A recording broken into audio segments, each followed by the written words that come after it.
Welcome back to another interview for Local Wear 2's podcast. I'm Lorraine, and today I'm delighted to be joined by Clare Taylor, a performance coach with a unique and powerful story. As a former international gymnast, she's now empowering others through her business CT Peak Performance and in her role as an Oxygen Advantage instructor. Her work doesn't stop there. She also serves as a mentor and coach for young athletes and inspiring leaders. Today, we'll talk to Clare about her journey and how she helps people achieve their full potential, one breath at a time. Hi, Clare. Thanks for joining us today. Hi, Lorraine. It's great to be here. Thanks for having me. You're very welcome. Okay, so former international gymnast for a start. Wow. I feel very belittled sitting here. You were a gymnast. How did that verge into opening your own business and so on and so forth? Okay, yeah. So I was introduced into the world of gymnastics at the age of 4, actually. My P1 teacher said to my parents that she noticed me doing cartwheels both in the playground and that she knew a man that she felt my parents should take me to. And as soon as I went to that club and was seen by the coach, I was snapped up like that. Fast forward 19, no, not 19, I retired at the early age of 19 from competitive gymnastics. And that was actually due to burnout, just doing too much and not knowing how to reset and re-regulate. So that led to burnout. And what gymnastics taught me basically was everything that I now understand about my body, about pressure, about performance, and about recovery has brought me to the business that I do today, which is CT Peak Performance, which is helping other people manage stress, challenge, and pressure when it really matters most. So gymnastics itself was really intense. It was old school, a lot of old school style coaching, which was very rigid, very harsh. And I realized now, which I wish I had realized back then, that performance isn't just physical. It's very much an internal process. But back then I wasn't aware of that. And there was nobody really around that was teaching anything about how to manage your emotions, how to manage your thinking, which really has a huge impact on how you can perform, not just in sport, but in everyday life. So developing my mindset, learning how to breathe in a certain way that resets my nervous system, and knowing how to emotionally regulate now. If I knew how to do that back then, I know that my experience would have been extremely different. But anyway, I'm grateful for the experience. I'm grateful that I've had that experience and I can share that with other people. After I retired at the tender age of 19, due to burnout, I went through, I would say, a period of like redefinition, redefining my identity, because I was no longer this athlete who was constantly training and constantly performing.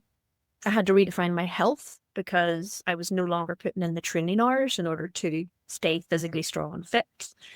I also had to redefine how I related to stress as well, because when I was in that environment, it was a highly stressful environment. It was pressure all the time to perform at your best. And when I came out of that, excuse me, it was learning how to manage the stress of the real world as well. And it wasn't just an easy transition for me. I walked away from the sport for maybe 7 or 8 years because there was even foods that I'd never tasted before because I wasn't allowed to eat them. There was things that I'd never done, and I wanted to live my life because I'd been in this environment for such a long period of time, my whole childhood. So yeah, it was a great experience. It's given me a lot of knowledge in how to help other people because I've lived it. I've been there. And I've navigated it myself. And I'm just grateful that I had that experience and can now bring it to other people and helping them navigate the same challenges. If you had known what you're doing now, the breathing and the mindset, do you think your career would have expanded? Absolutely. I really do. Because at 19, I was completely burnt out. I just couldn't physically, mentally, emotionally do anymore. And it's not as if I was at the highest level. Do you know what I mean? I wasn't an Olympic athlete, but I was a Commonwealth athlete. I was training with the British team. I was traveling around. I was training probably about 25 to 28 hours every single week. And if I had have known what I know now in order to help manage the pressure, the stress, the constant beating up of oneself, maybe thinking you're not good enough to do this, and managing all those hurdles that pop up in performance sport all the time, then yes, I've no doubt that I would have managed and maybe continued my career as an athlete for a longer period of time. But I did transition into coaching, and I coached performance gymnastics for a further 20 plus years up until 2019 when I actually walked entirely away from the sport. It was a bit hard. It was difficult. I felt like I was going through a period of grief, if I'm honest, because it was the one thing that I knew. It was the one thing that I had always done, whether I was doing it myself or teaching it to other people. So it did feel like a period of grieving for a number of years, and just happened to find myself because, like I say, I was always an athlete and a coach. And then when I wasn't those things, well, who was there? Who was I? And I had to find myself and find a new focus on what it is that I wanted to do. I suppose whenever you think about it, if you started at 4 and you stopped at 19, your body was changing as well. And that's hard enough to deal with, but to deal with it under the pressure of performing, you know, where a lot of young athletes are now. Yes, it is a very early specialization sport. It's very similar to swimming too. Be early specialization and the likes of ice skating, things like that. Plus, as well, you're under the scrutiny of wearing little tiny lycra outfits, you know, that are like Satan themselves. All those things, it is something that you just take on board and you're just used to. So yeah, coming away from that, there's definitely a period of adjustment for sure. So I'm assuming that's to do with the mindset and breathing. You've mentioned the breathing a couple of times. What is the breathing? And my camera has just went white, so I don't know why. Oh, there we're back. So what is the breathing? Because everybody's used to just in and out. You don't think about it. Exactly. People assume we're breathing, I'm alive, and that's it. But what I've learned since becoming an oxygen and advantage instructor and studying with them for a while now is that our breath is a performance tool. Also, it is the direct link to our nervous system. As much as breathing is automatic, it can also be something that we can control as well. Having learned the difference between what is functional breathing and what is dysfunctional breathing has made a massive impact to how I approach many things now. And I see in other people their breathing habits just through being able to just watch how they breathe, whether they're a mouth breather, whether they breathe through their nose, can make a massive impact to how your system operates, how your mind operates, how you manage stress, how you regulate yourself in those moments of being under pressure. And when you know how effective the breath can be and how to use it in different ways, that in itself is a real confidence booster. Because when you know how to use the breath certain ways to calm yourself down when you've got a busy mind, to boost yourself up, to down regulate, to up regulate, it really gives you an element of confidence that you have this tool that you can help control how you feel and how you perform now. So it's a massive performance tool. It's not just something that we do every day, but it is also the bridge between the body and the mind and how we use the breath. I know I would have been taught you're going into a big meeting or so on and so forth. Take a deep breath, walk forward. That it's just not as simple as that. Not as simple as that. Actually, the amount of times that I hear that, especially the word big, and from an oxygen advantage point of view, that is the wrong instruction to give. Okay? Many people out there in the world now are typical over breathers. We overbreathe. We actually bring in too much oxygen for our body to metabolize. And that in itself is a stressor to the body and to the mind. So the oxygen advantage has an approach. It's not about breathing more. It's actually about breathing less. It's about reducing the volume of air that we bring into our system. And it's about how we bring that air in and out of the system also. So many of us are natural mouth breathers, okay? Tend to breathe through the mouth. And when you breathe through the mouth, that in itself stresses the body. So the mouth is only to be used for eating and for communicating. The main part of the body for breathing is the nose, and the nose only. But there's so many people out there that because they're so used to breathing through the mouth, it's now become an everyday habit. They do it when they're resting, they do it when they're walking, when they're working, when they're exercising, even when they're sleeping. So they're constantly putting their body under extra stress. But when I can help someone switch from being a mouth breather to a nose breather, a nasal breather, it starts to downregulate the nervous system. It starts to settle down the body and start to settle down the mind. And it can take some practice if you're not used to using your nose. But when you use your nose to breathe, our nose then produces a really magic gas called nitric oxide, which is not produced in the mouth, it's only produced in the nose. And when we can produce the nitric oxide through nasal breathing, then that gas itself is a natural calming gas for the system. So when we breathe that deep into our lungs, then it starts to downregulate the system and you start to feel a lot more calm, a lot more in control.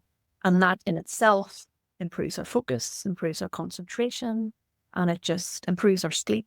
And when all those things start to improve, then life, performance, sport, work, relationships all become less challenging and easier. I've actually heard people of taping their mouth as well and sleeping. Yes, I do that every night. So I was a mouth breather and I wasn't even aware because a number of years ago, I wasn't aware. I was like every other person, most people out there, I'm breathing, I'm alive. So that means I'm doing something right. But like I mentioned, it's one of those things that when you start to understand the science around nitric oxide, around carbon dioxide, most people think that carbon dioxide is that waste gas that we exhale, but it's actually a really, really important gas because without carbon dioxide and our tolerance of carbon dioxide in the system, it means that we're unable to release blood from our hemoglobin into the cells of the body. So the more tolerant that we can be of carbon dioxide, then the more our body is going to be able to release those blood cells into the cells of the body, which then increases the ability for oxygen to be circulated around the body and the brain, which helps us perform better. It enhances our stamina, our endurance, our overall performance. I also noticed, like in the gym, if you're lifting weights, you're always told to take a deep breath in. So you go, and it's automatically in through the mouth. So that's wrong. We should be taking the deep breath in through the nose before we lift heavy.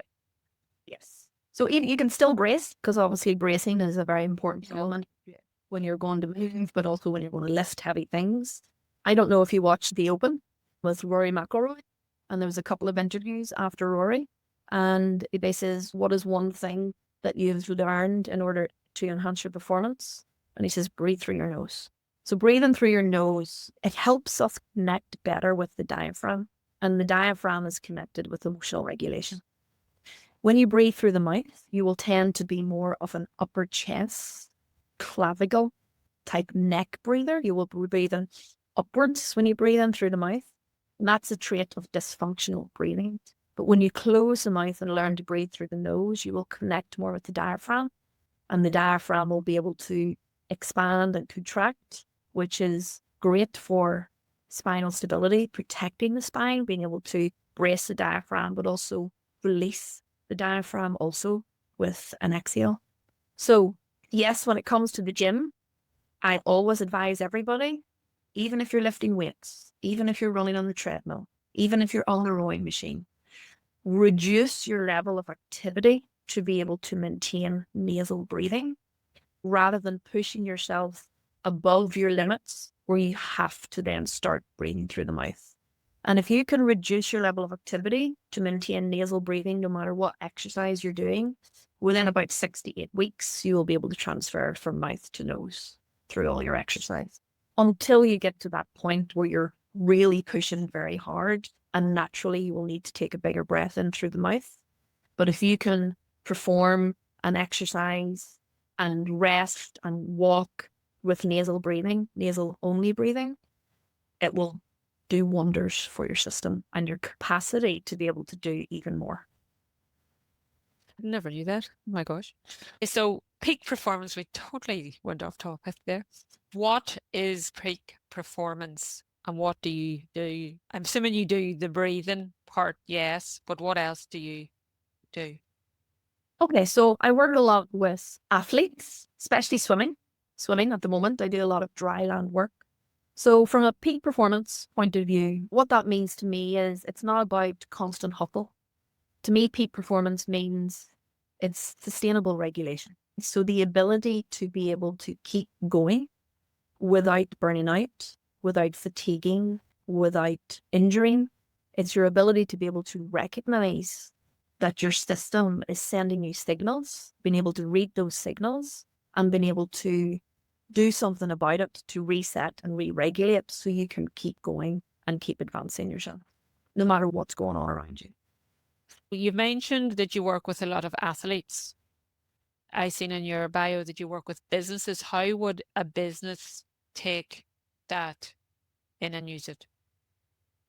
Yep, I do work with a range of people, mostly athletes at the moment, but I'm starting to work with some busy women professionals, especially women who are navigating perimenopause. This is a new angle and a new interest that I'm starting to go down.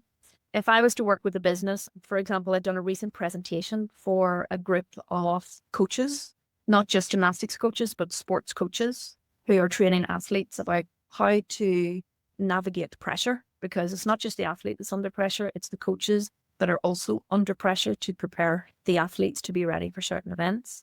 For that one, for example, it was about resilience and well-being for coaches, how to manage pressure in the moment and regulate in the moment.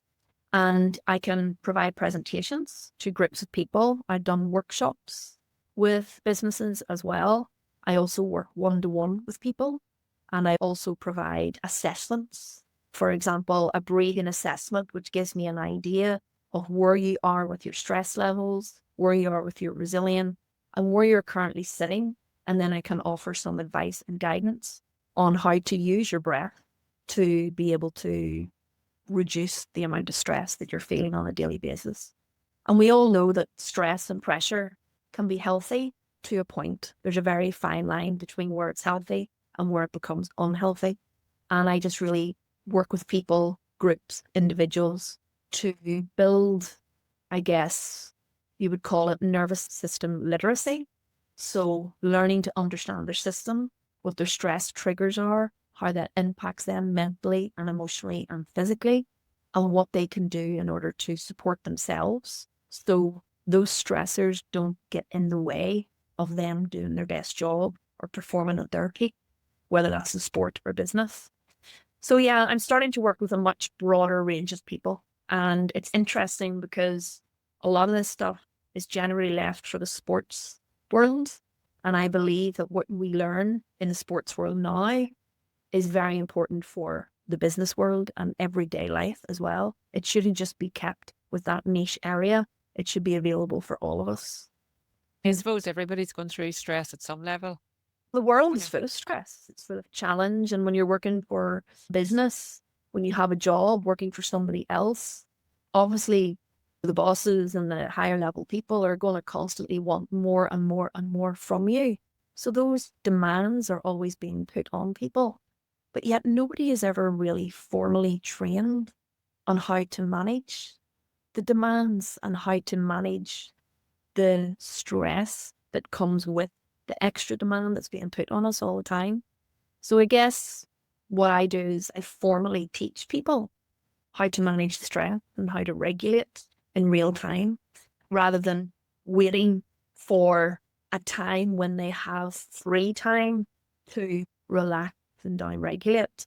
It's about knowing how to do that in the moment before you go into the meeting, before you send the email, before you have that important conversation or that podcast interview, getting yourself into a place mentally, emotionally, physically, where you feel in control of what you're doing so you can make better decisions moving forward. If a business was to work with you, would they bring you in and you would just give one, say, meeting as such? Or do you work with them to implement processes and various courses? Yeah. So yes, certainly I can come in and give like a one-off presentation or workshop and teach people the basic skills. But yes, I am now in the process of developing programs and processes. I'm just about to launch a beta program, a 6-week program, which teaches all about the nervous system, teaches all about stress resilience, the things that you can do in order to help yourself remain regulated so you can keep producing the results that you want to produce. And from a business point of view as well, when you have employees who know themselves really well, know how to work with their systems rather than against their systems, know how to regulate when they're feeling under pressure, then the level of sickness and absenteeism is going to reduce dramatically, because those people are going to feel so much more in control of themselves.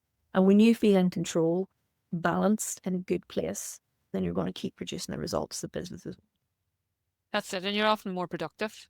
A lot more productive, a lot more tuned into yourself, but also tuned into other people. We co-regulate, meaning that if you're in an environment where there's a lot of stress, and even if you're a calm person, generally, that's your natural makeup, eventually staying in that environment is going to have an impact on you. Even if you're a calm person, you will feel the intensity. And that's what happens in businesses. If you're in that stressful environment, then you tend to have stressful teams and stressful management and stressful upper management. And that in itself not healthy for anybody and not healthy for business and results.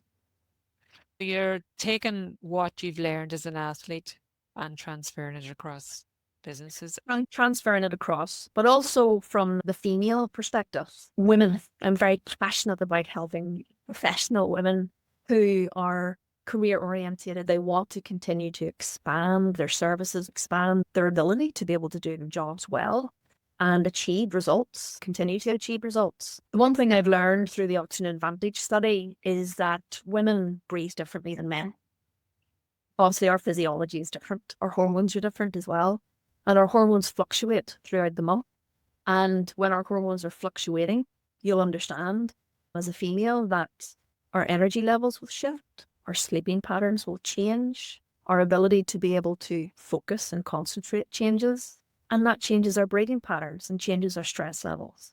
So when we're able to work with our monthly cycle, know when to push hard, know when to pull back, know when to regulate, then our performance becomes a lot more consistent rather than feeling those massive peaks and those massive dips in energy levels and focus as well. What used to work for us in our 20s and 30s doesn't necessarily work for a woman in their 40s or 50s when they're going through that transition phase. So again, it's about helping women avoid burnout and avoid that excess stress by building that nervous system literacy and really helping them understand how their breath impacts their body, but also how their body impacts their breathing and what they can do about it so they can minimize stress as much as possible. And I think you mentioned also perimenopause and menopause. You're working with a lot of women in that area. Just about to release my first beta program, which is a 6-week program. And it's actually with a group of women in Canada who are active women, very, very active women like myself, who are into hiking. They like to throw heavy stuff around in the gym. But like I said, the stuff that maybe was working for them in their 30s and early 40s are not necessarily working for them now in their mid 40s, early 50s. So we need to change how we approach our sleeping, our exercise, our nutrition. I'll say it again, yes, how we're breathing and how we're navigating stress. And a lot of people are trying to manage that through nutrition only. And yes, when we get our nutrition on point, it's very beneficial, but there's so many other factors that we need to bring into account and learn, educate ourselves about our hormones. And I find a lot of the education out there is very clinical. It's heavy stuff when it comes to hormones and hormone replacement therapy and things like that. This program that I'm about to release is very much a natural-based program, so very much honouring my mum's history of going in a health food shop and being brought in a natural remedies in a holistic environment. So it's about learning how to manage the shift, the transition, staying in business, maintaining good family relationships, good relationships with your children and your partner, continuing to exercise, maintaining your energy levels, improving your sleep. And that as a whole will start to make things in life just that little bit easier to navigate. Your programs aren't just about teaching people how to breathe. You're actually teaching them how to perform better via nutrition and knowing your body, finding out about your body, your triggers, so on and so forth. So it's more Yeah. or less a boot camp for your whole body. A boot camp for the whole body, absolutely. And it's about really knowing, like you said, Lorraine, what triggers you. And when you're triggered, what is happening up here? What is happening in my body, in my nervous system? When I'm triggered, how does that change my thinking? How does it make me feel emotionally? What sensations am I feeling in my body? So when you get really tuned into that, you're able to catch it before it goes on too far and do something about it. Bring yourself back, take a couple of minutes, reset, recalibrate before you move on and make like some critical decisions. Some people, I mean, doctors, nurses, things like that, or in jobs where they have other people's lives at their hands. And unless we know how to regulate and bring ourselves into that more regulated state, then we could be making decisions that impact not just us, but other people around us. It's fascinating to think about how we take something so simple like breathing and looking after ourselves for granted, and we don't actually know who we are. No, and people do look at breathing and, well, we do it anyway. It's so simple and so basic. It's so automatic. But when we know how to use it in certain ways, it can make dramatic impact, which it did for me personally. And I've just done a number of case studies with a number of different people. And the results that we got in just 3 to 4 weeks was phenomenal. I was actually talking to someone yesterday and they were talking about the breathing. Their body was reacting in such an unusual way, like they were hopping off the floor, and it was weird how it impacted them. I think society's now getting into the gist of breathing. That's the thing. And I think it's important to highlight that there is breathing techniques out there that are very visual type thing. And yes, from a trauma point of view, releasing trauma and breathing in a certain way, which is hyperventilating, can really have quite a dramatic emotional release. However, with the oxygen advantage, there's nothing spectacular to look at. You wouldn't even notice someone. I think I prefer that type. Yeah. So it comes from a very different approach. We're trying to increase tolerance to carbon dioxide, which many of us are very sensitive to.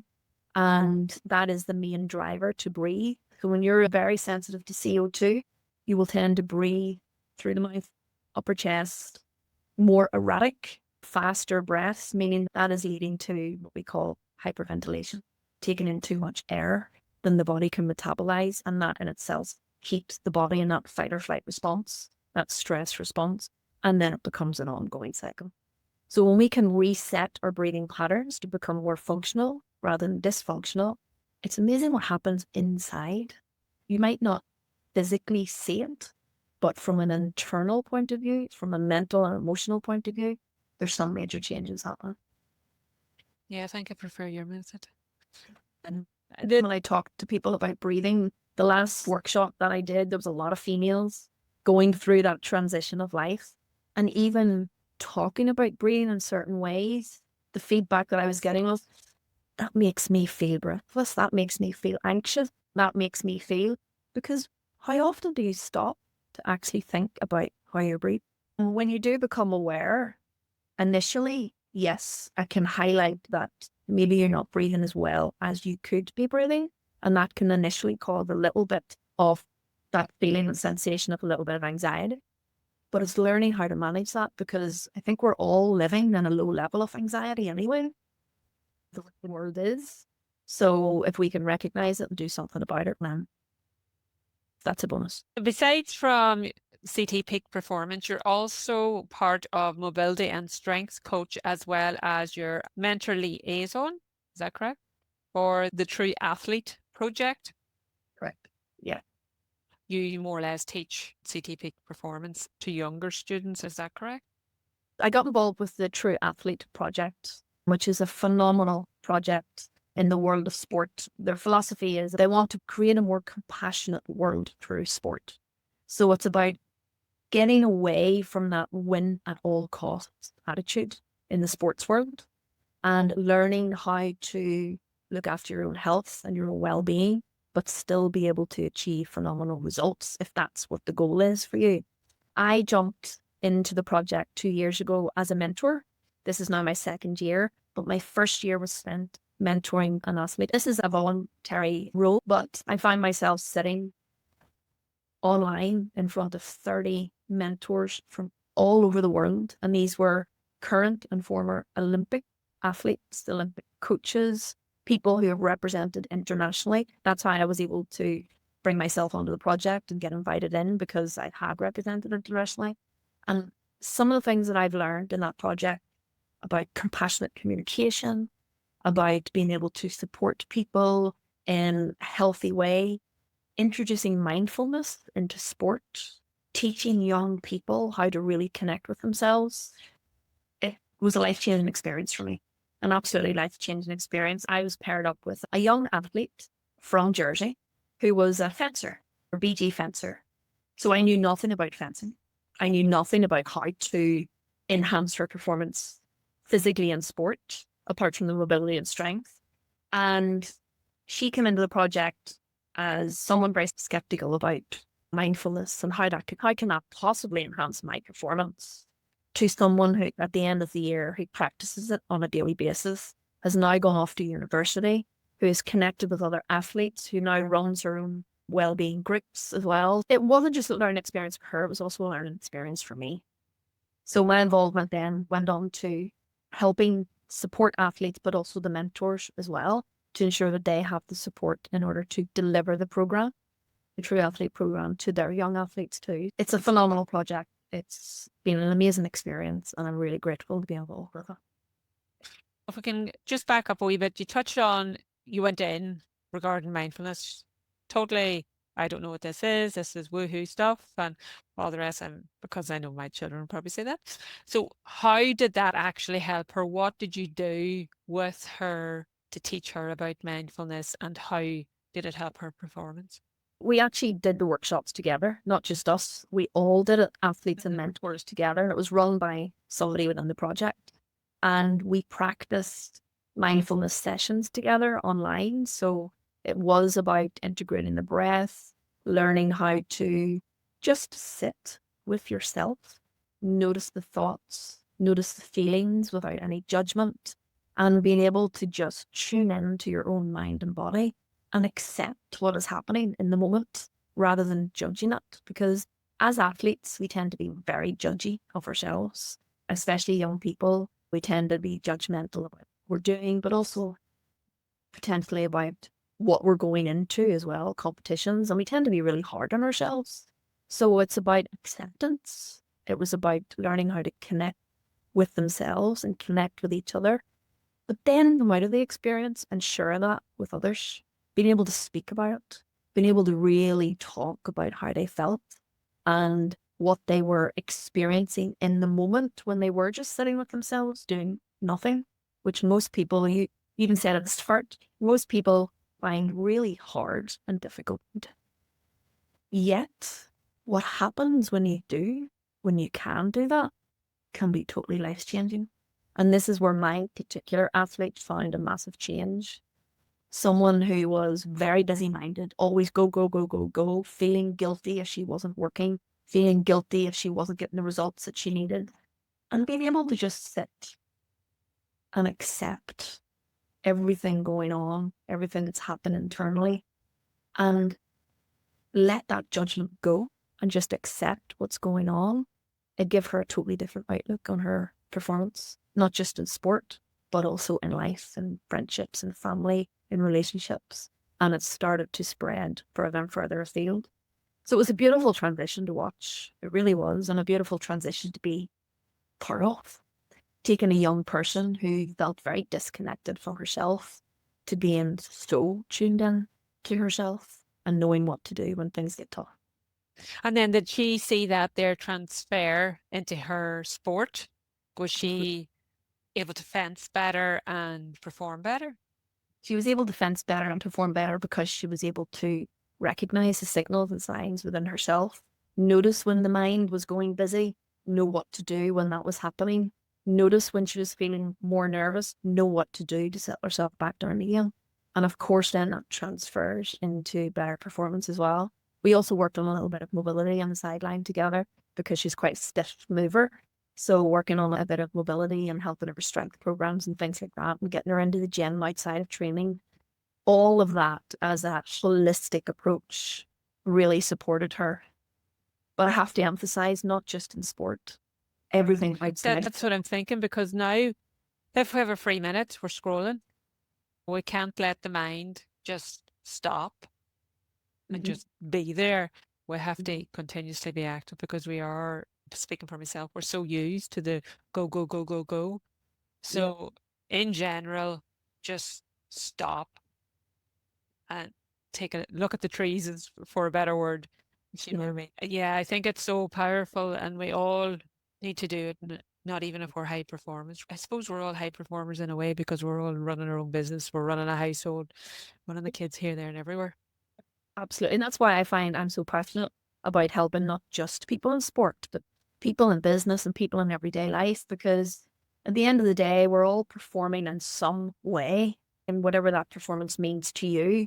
But it's about helping you build the capacity, internal capacity to be able to do more, because more and more is being asked of us, and being able to navigate through that overwhelm that's going to show up on occasions, and looking at things from a broader view, to be able to step back and say, well, it's not just what I'm doing in my job, but it's how I'm sleeping at night time. It's how I'm breathing during the day. It's how I'm moving and exercising, which is also impacting how I perform in my job, or how I perform as a mum or a friend or a carer, whatever it is that you're doing in life.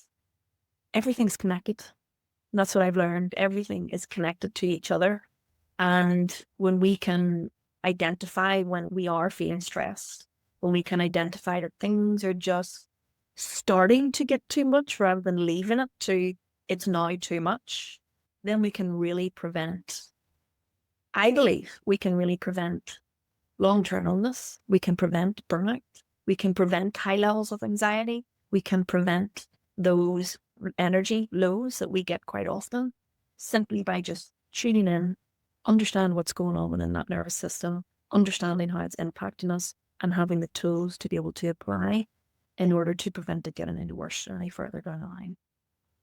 If we could give the listeners a quick breath just to reset, or a demonstration, what would be something that you could, like anybody could do just now listening?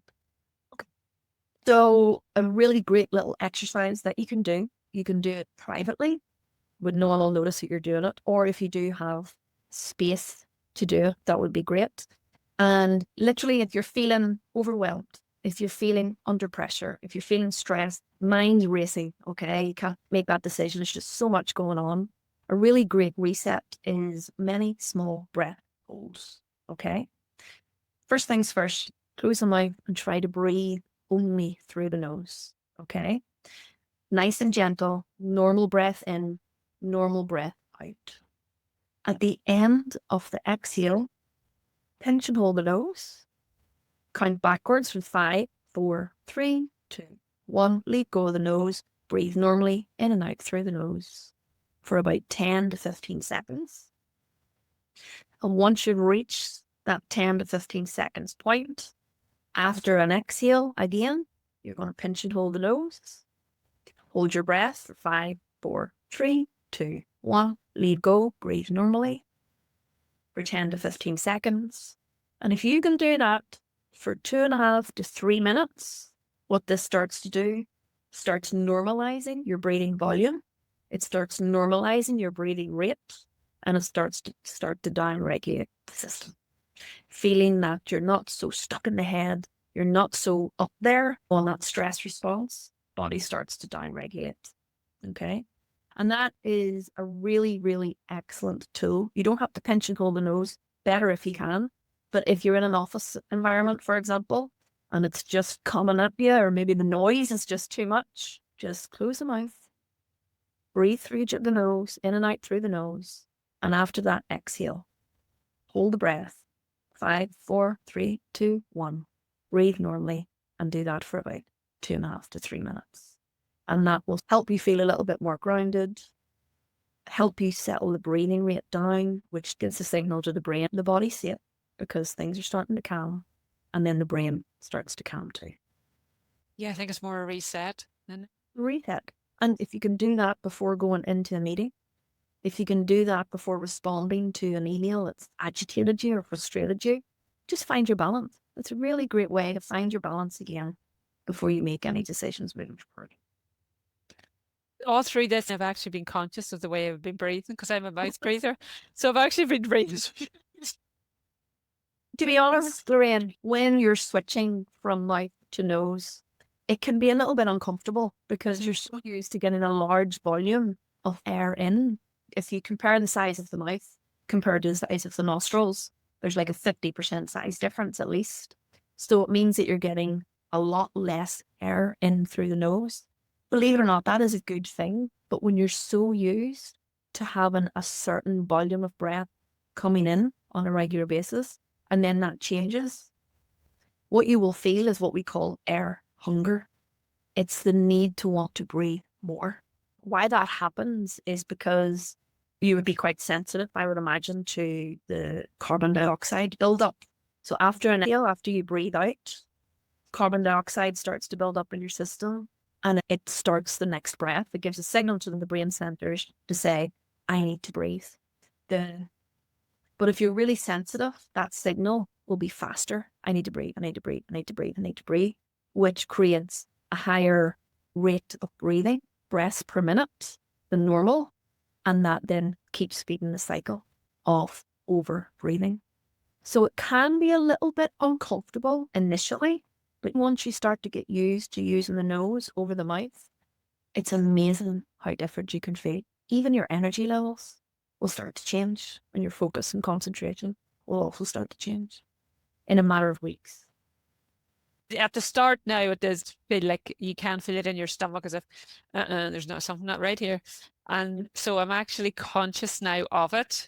I'm interested now to take it to the gym tomorrow to see also what way it affects there. What I would suggest is if you could sit tonight when you're watching the telly, for example, just chilling out, relaxing, just try to close the mouth and breathe only through the nose, because how you breathe at rest will determine how you breathe in exercise and sleep as well. If it's a struggle or if it's a challenge to breathe through the nose only at rest, then when you're under pressure in the gym, it will probably feel absolutely impossible for you to do. The next stage after learning how to breathe at rest would be, well, let's walk around the house, breathing through my nose only, or let's try the stairs, breathing through my nose only, and see how that impacts the body. Eventually, the body starts to adapt. It's like putting the body under a little bit of stress. It's like when you go into the gym and lift weights, you're putting your muscles under stress. And with that little bit of stress, they adapt to become stronger. It's the same as switching from mouth to nose. Your body will adapt to breathing more so that way. That means you're connecting with the diaphragm, greater emotional regulation, and greater down regulation of the nervous system also. Plus as well, great for the mind. We all can do that. What is your pricing structure like, Claire, say even athlete one-time basis or programs? I know you've mentioned now you have a couple of programs undergoing and coming out. When are they actually being released? They will be out before the end of this year. They will be up and active before the end of this year. So from working with me perspective, I do a lot of one-to-one work, and that can be both short-term and long-term, really depending on the needs of the person. I don't say, oh, you must buy this 6-week program in order to benefit from it. Some people need more support than others. So I really base it on the person who comes to me for that support. And some people have gained everything they need from 2 sessions. Some people have needed 10 sessions, depending on where they're at and what it is they're trying to achieve. So there is that one-to-one element as well. I also do group training, so I can do group presentation, but also workshops. And from a financial standpoint, coming in to speak or work with a group, it can be cheaper for the person to do that. And then I'm also currently building out this 6-week program, which is particularly for active females in perimenopause. And that's the trial program. After that 6-week period, which I start at the end of this month, I'll get a lot of feedback from them. And if the feedback's good, which I really believe it will be, then that'll be an official program that I'll release out to the world that anybody can tap into. And then also, since you're performance based as well, can like football clubs, and you mentioned you do the swimming as well, can they bring you in as well, to Yep, enhance their athletes? they can, absolutely. I've done a lot of work with the ISA in the past before, a little bit of work in GAA as well with some individual athletes, and swimming, and of course gymnastics and ultra athletics. I've done a little bit of work with them too. So that is expanding further. And yes, I am open to come into sports clubs, whether that's from a movement and mobility and strength point of view, or whether that's from a breathing and performance point of view, or a full package. It is all possible based on what the club is wanting to achieve for their athletes. So not only do I work with athletes, I also work with coaches working with athletes, teaching them the tools so they can use them when I'm no longer around to help them. Yeah, so it's training the coaches to train. Training the trainer, yes. Do you actually take that into schools as well? I have not approached schools yet, but it is definitely something I would like to do, because we touched on this a little bit earlier on in the conversation, that even as a pupil, you're constantly being asked tests. You're constantly being asked to produce coursework. And these young people, I have a young daughter myself who was constantly working to produce the results, but is any school teaching them how to regulate them, how to manage that stress and pressure that comes with what's being asked of them? No, there's not many out there. There's not any really in this country that I'm aware of that's doing that. So being able to go into schools, work with young people, teaching them just how to do the basics of, when I feel stressed, this is what I do. If I feel panic, real panic, because we train people how to overcome panic attacks, this is what I do. If I'm feeling out of breath, even asthma, this type of approach has cured people from asthma as well. Oh, wow. Yeah, so how to manage asthma attacks, things like that. This all comes under the Oxygen Advantage umbrella, because they have those two pillars, the functional breathing and then the simulation of high altitude training, which is all about breath holds. And the functional breathing element is all about learning how to breathe through the nose, lightly, slowly, low into the diaphragm, quietly, and learning how to reset in those times of stress and challenge. I think it's also the mindfulness for the schools as well, because those are the ones that's been bombarded with their phones. It is. And what I've learned since going down this route is, I used to practice mindfulness years and years and years ago. And I always found that my mind was still very, very, very, very busy, naturally busy. I was just always a very active, busy person. And mindfulness didn't necessarily work for me. I found that it was until I connected with my breathing and I knew how to settle the breathing down and settle the system down, it was only then that my mind started to settle down with that. I was trying to settle it down, but because my system wasn't feeling safe, should I say, I was pretty much in a fight or flight most of the time, which so many people are walking around the world, don't even realize it.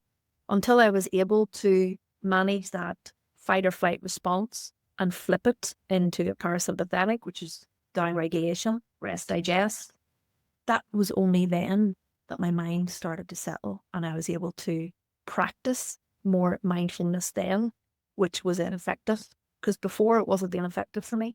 It wasn't working for me. And it was because my system was out of whack. It was very valid. So where do you see peak performance in 5 to 10 years? I've actually just set up a school, a CT peak performance school. I really love to write, so I'd love to write a book. I also love to blog. I see me producing more online programs. I still love to teach and work with people in real, but I would love to do some on-demand courses, some short courses for people where they can tap into it and just learn the skill, learn the basics. They've got it forever. I've already released a freebie. It's called the Calm Reset Kit, which I can send on to you if you want to put it out to some of your followers. Yes. It is just a few step-by-step little instructions of, in those moments of panic and challenge, this is what to do. So I will definitely be releasing more and more of those for people to be able to tap into, because things aren't getting any easier for us in the world, and it's creating more stress, more tension than we've ever experienced before. And if you know how to work with yourself, how to help yourself feel better, how to help yourself relax, calm down, then you're going to be able to navigate these ongoing challenges. Don't seem to be going away anytime soon. I think it's so important that we need to look after our own mind and health and then think about doing other things. And I'm very much a person, I don't just talk the talk, I practice this every day. And it's something that you don't need to find 20 minutes to sit down and do, like meditation. I teach a lot of habit stacking. So, you get up in the morning, you flick on the kettle. While you're waiting for the kettle to boil, practice this. While you're brushing your teeth, practice this. So you can habit stack without having to find spare time every single day. All you need is 2 minutes to get started. That can make a difference. Yeah, because often people think, oh, I can't start another course because I've no time. Mhm. But the way you've outlined it there, like we can all do it. I've been doing the breathing all through the week. It's literally, once you know how, it's like anything. When you know how and how that changes things and how that impacts you, then it really is a really great encouragement to keep going, because you understand. But without the practice of using that knowledge on a daily basis consistently, then you're not really going to notice any changes. But when you apply the knowledge that you know, then huge changes. It's amazing. I think we could all practice it every day. It doesn't take a lot. No. And it's just about developing. We all have a baseline capacity right now, but it's all about increasing that capacity. If you find speaking in front of people a challenge now, then when you learn the tools of knowing how to stay calm, even before a talk, even before a presentation or an important business meeting, if you know what to do in order to get yourself into that place where you're going to go in there and perform at your best and speak from the heart, then the impact that you're going to have on other people is going to be a lot more effective as well. Brilliant, Claire. I want to thank you for teaching us how to breathe. The very basics, just one tool. Sometimes that's all you need. That's it. We'll include your business profile and local where to. We'll include all your links, and you'll send us over also that download that you mentioned, and we'll include that as well on your business profile, so everybody can contact you and reach out, and let's all get us breathing properly. He's regulated. Thanks everybody for watching Local Where To's podcast, and we'll see you next time.